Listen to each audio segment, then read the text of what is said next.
When I left Christianity and fundamentalist churches, I realized how Christianity manipulates its members via psychology.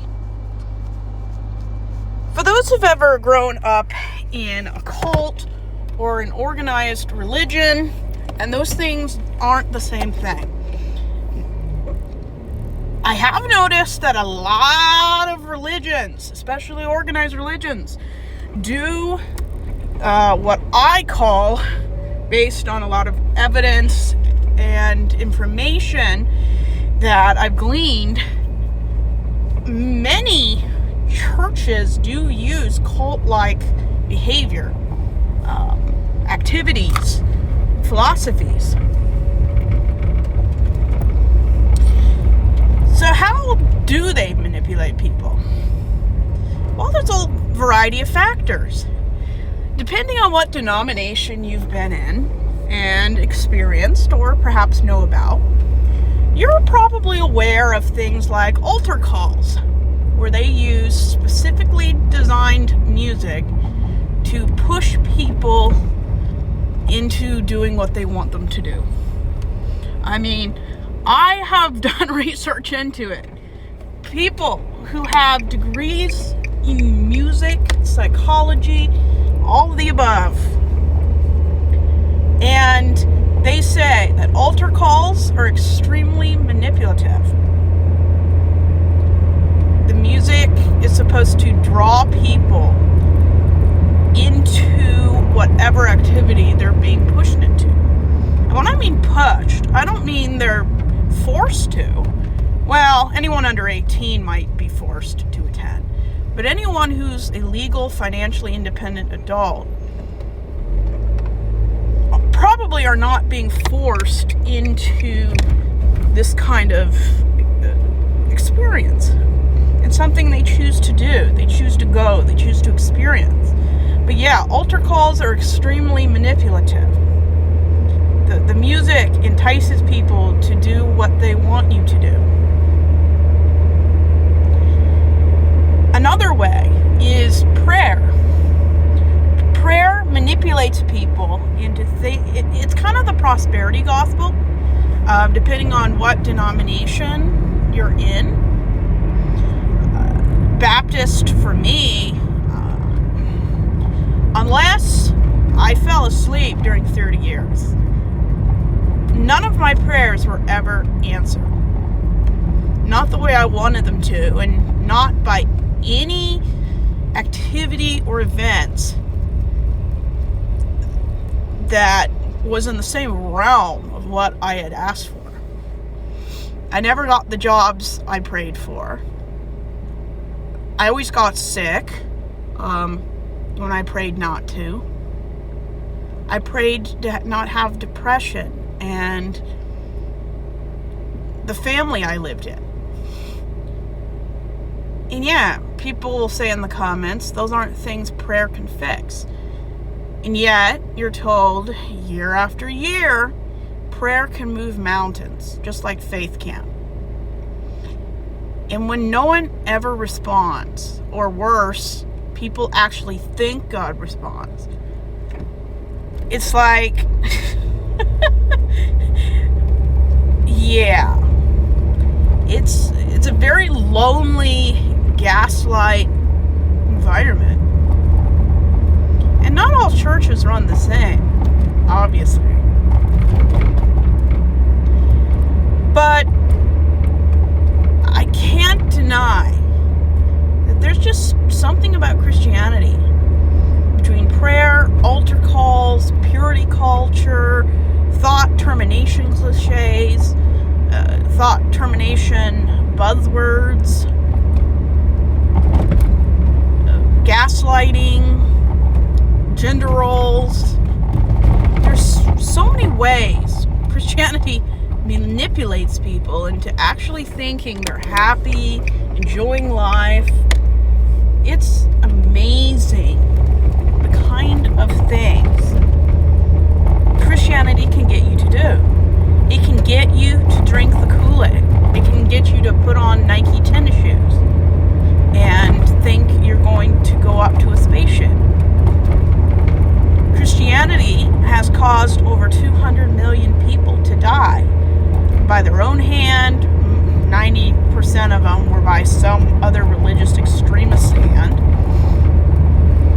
Christianity manipulates how you view the world, the mental gymnastics required to believe in Christianity, the way you see yourself, the way you see your body, sexuality, orientation is very manipulative.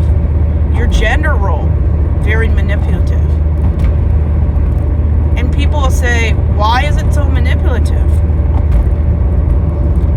Without manipulation, fear and confusion and self-righteousness, few people would stay around. And manipulation is an expert way to get people to donate money. Churches will gaslight you into saying, if you don't feel God's hand, if you're not growing, if you don't feel close to God, give more money, pray more. It's always something you've not done, something you're lacking, something you need to be doing more, harder, or longer. And this is damaging because if you take God out of any situation and put a human man in the situation, we would call this abusive. Can you imagine giving everything, your activity, your energy, your thoughts, your future, and he never responded, never showed up, never fixed the problems, never rescued or removed you out of a horrible situation? We would call that a dead on arrival, except he never arrives. It amazes me the level of crap and just awful, toxic behavior people excuse because God is a man or God is divine. If anyone who wasn't divine did half the things God does and gets away with, he would not get away with it. People would condemn and avoid and leave.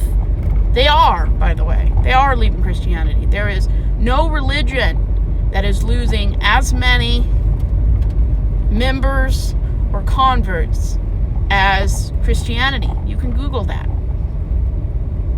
Because people no longer need mental gymnastics to be a free, happy individual.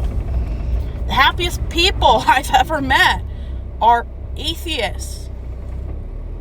People who don't need biblical numerology and biblical belief systems to see the world as a happy, wonderful, loving place. Yeah, there's a lot of evil in the world, but we don't dwell on the evil. We try to make the good better. That's why atheists, agnostics, and non-Christians are more likely to change and improve the world than any Christian consistently ever does.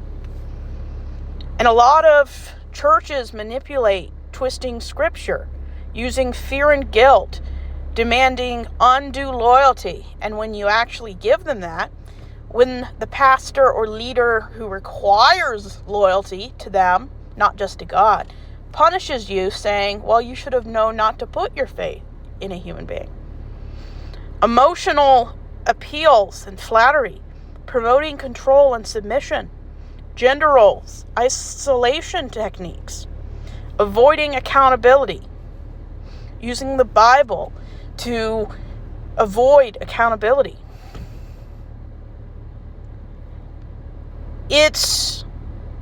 All religion is set up on a lie. There's something you can fix.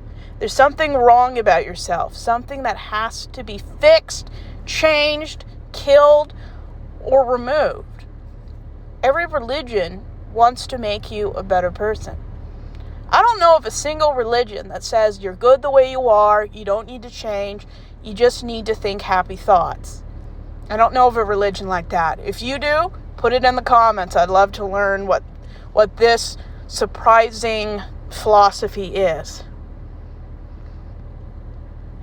Every mega church in America, I'm not going to say they don't help people, but teaching people to rely on a crutch that can't save you, can't protect you, And you can pray all you want, but prayer doesn't protect you from bullets or tax evasion, even though there are some mega church pastors that have tried. You put hate and manipulation into the world, it will come back. You teach hate and racism and homophobia, it will come back. I think that a lot of the violence in society that gets taken out on people is because our society makes people worse. You ever notice how in society everybody gangs up on each other?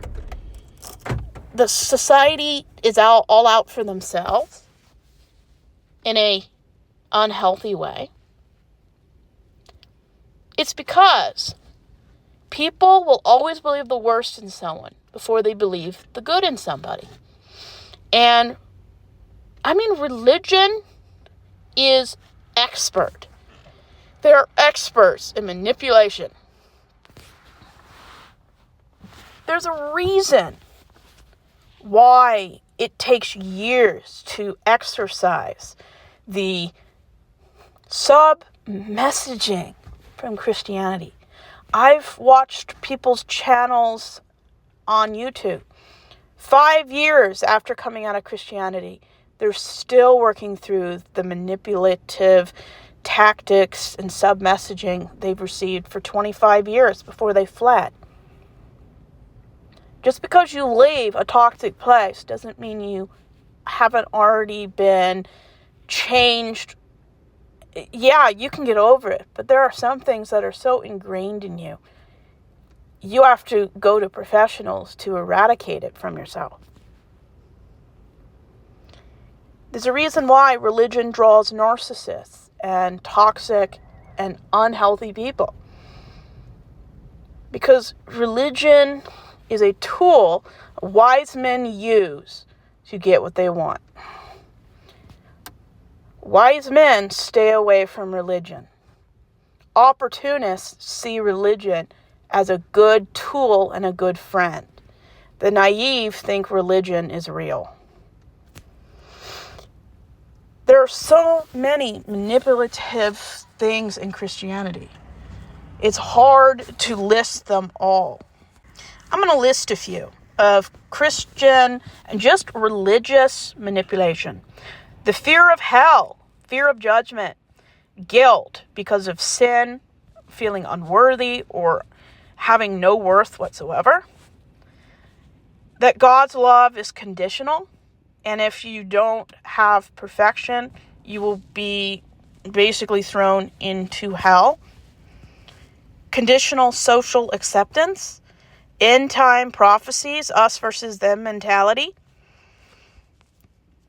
Spiritual warfare, prosperity gospel, submission and gender role authority, the urgency of end times, shame-based confession, isolation tactics, encouraging members to cut ties with non-believing family members, intense recruitment, phishing, and evangelism pressure, control of information, high demand fundraising, free volunteer work, unpaid, cult-like leadership, identity blending, emotional priming, emotional manipulation.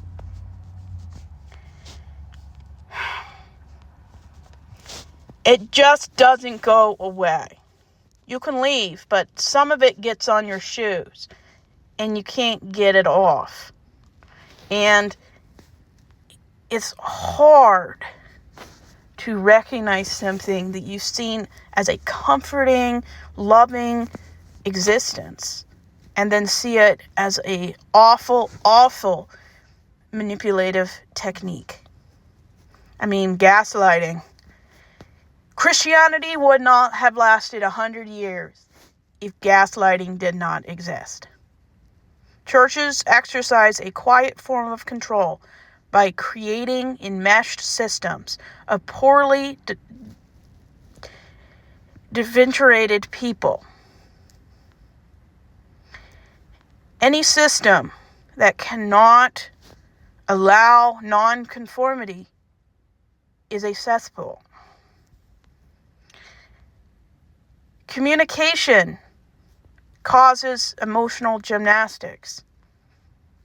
Pastors are trained to wield these very forces in order to get and maintain and buy into their system. When an enmeshed system feels threatened, it actually intensifies the unhealthy bonds.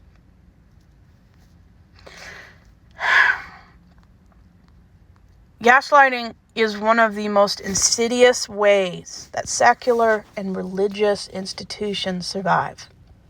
You look at heterosexual marriage. I honestly believe that 8 out of 10 marriages would collapse if they weren't allowed to lie and gaslight. Women will believe anything, and men will protect anything that serves their purpose. And it's true. Women are so desperate to have social relevance. They will put up with anything. And you have not seen desperate women until you've been in a Baptist church. Gaslighting is misused, and intentionally wielded to control. Anytime you have doubt, they make you feel like you're the reason. Imagine a therapist telling someone who's depressed or suicidal, "You're the reason why you feel this way. How you feel isn't important. You need to ignore how you feel, ignore your inner voice, and just suck it up. And if you want more divine inspiration, get busy." That's not how you talk to somebody who's at their lowest lows. But that's how church tells people, especially women, to deal with their problems, by not dealing with it. That's why they call them thought termination buzzwords. They don't want people to start thinking, and the right kind of thinking. When you have critical thinking and you don't rely on the way religious people think, the world is so different.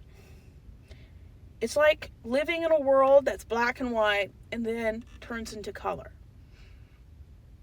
You don't have to live by a narrow-minded view of morality, which turns out isn't morality at all. I don't have to believe in a male deity that he and his leaders blame me for not feeling his presence. There is no institution on earth that is more manipulative or gaslighting than Christianity. There's a reason why most death cults, most awful religions have some form of Christian ideology. It may be wacko, it may be completely different, but the groundwork of it is Christianity. How low does someone's self-confidence have to be to believe that you are basically awful, that there's nothing good about you? There's nothing good within you. You can do no good. That's the basis of Christianity. That you need to be saved. You're nothing. Men growing up and hearing that, it's awful. Imagine being a woman. It's 100 times worse. And I don't want to minimize what men go through.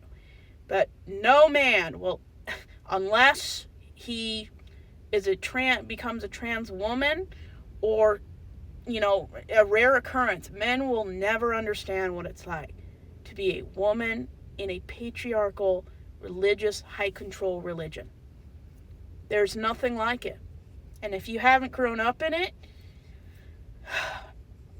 it's weird. It's eyes wide shut weird.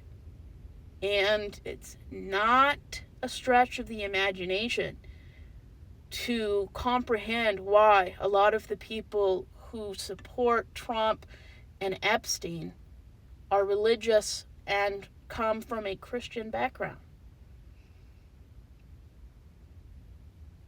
And I always make a joke about conservative men.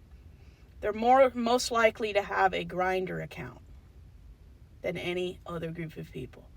Why? Their religion represses them so much.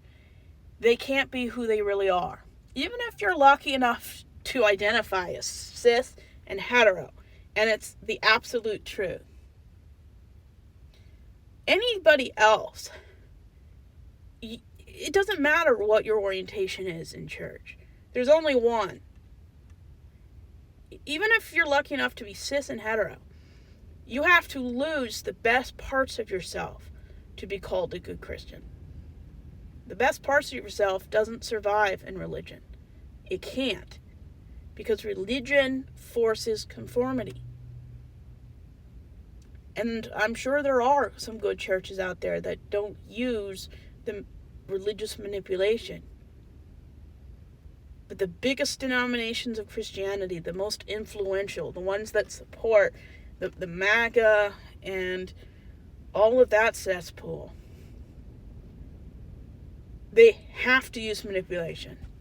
Because anybody with sense above their neck who can gain critical thinking, who actually doesn't buy into all of the religious crap, would say, this is the dumbest religion I've ever heard of.